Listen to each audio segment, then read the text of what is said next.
Humans have mastered two things: making garbage and pretending like it's not a problem. But one guy from England decided to cash in on that garbage and clean up the environment at the same time. Welcome to the Goodish News channel. I'm Ashley, your professional pessimist. In an increasingly depressing world, I can't promise the news I give you will make you feel good, but I can promise it won't make you feel any worse.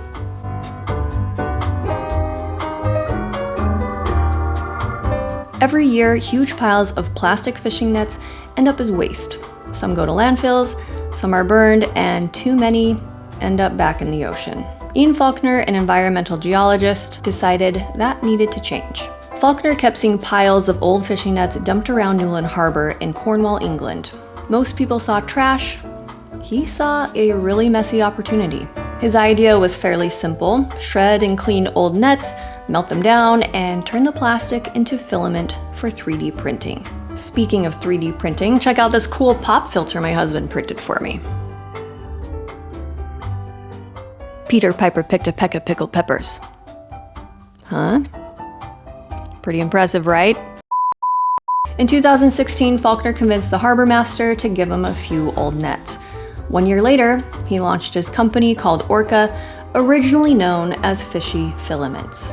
The company focused on recycling nylon fishing nets into raw materials instead of letting them litter the ocean and coast, where they could potentially stick around for hundreds of years. OrCA's machines can process more than 45 pounds of nylon nets every hour. And one of the best parts about it, the process has less than 3% of the carbon impact of making new nylon. When Falconer gets the nets, they've usually been used for about 6 months. Over time, they get cloudy and coated with algae, which makes them easier for fish to detect and therefore easier to avoid. When skippers start seeing their nets coming up with fewer and fewer fish, it's time to swap them out. That's where OrCA comes in. The old nets get shredded into small beads that can be turned into 3D printing filament or sold to companies that make injection molded products. He also figured out how to mix that recycled nylon with carbon fiber from leftover scraps of car and airplane manufacturing. This results in a stronger, more valuable material used for things like racing bikes, sunglasses, and electronic components. And the company makes a decent profit too. The nylon carbon mix sells for up to $47,000 per ton, almost 3 times more than pure nylon. Not bad for something that was considered literal garbage, which gives me a sliver of hope for garbage humans too. Falconer says when he walks past piles of discarded nets now, he doesn't see garbage. He sees cold, hard cash, which I gotta say is a much more motivating way to look at garbage. Major companies that you've definitely heard of are already on board with Falconer's mission. OrCA supplies materials to brands like Philips, L'Oreal, Ford, and Mercedes-Benz.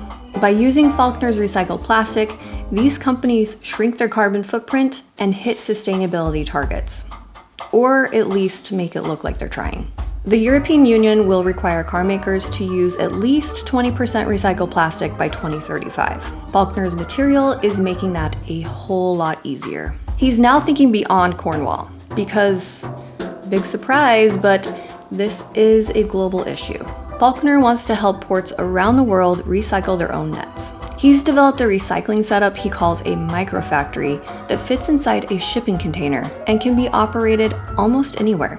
Each setup costs about $500,000 and it contains everything needed to turn waste nets into reusable nylon. The system only needs water and electricity to operate, making it a reasonable option for harbors worldwide. He's already gotten interest from countries including Brazil, Ghana, South Africa, and Vietnam. And it's a problem worth solving.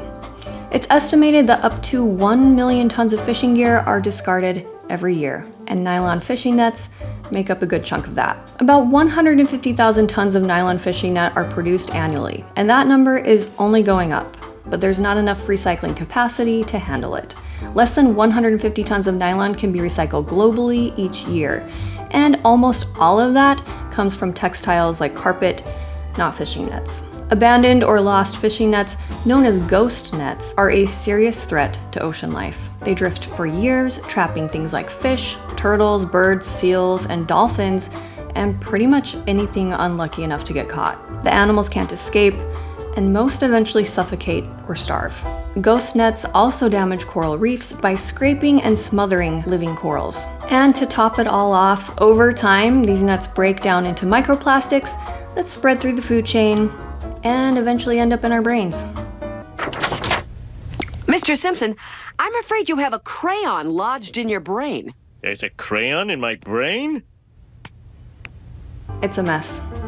But recycling programs like Falconer's offer a rare win. They give the nets new value, reduce ocean waste, and protect marine life. Falconer sees his invention as more than just a business. He sees it as a model that any harbor could use, one that turns an environmental disaster into a circular economy, and maybe even a local job source. So will it solve all ocean pollution? Probably not, but it's a pretty solid step in the right direction. And turning ocean trash into money, jobs, and racing bike parts? That's pretty cool. If you're looking for more good news in your life, be sure to check out this video right here. And if you enjoyed this video, please give it a like and consider subscribing so we can ignore all the bad news together.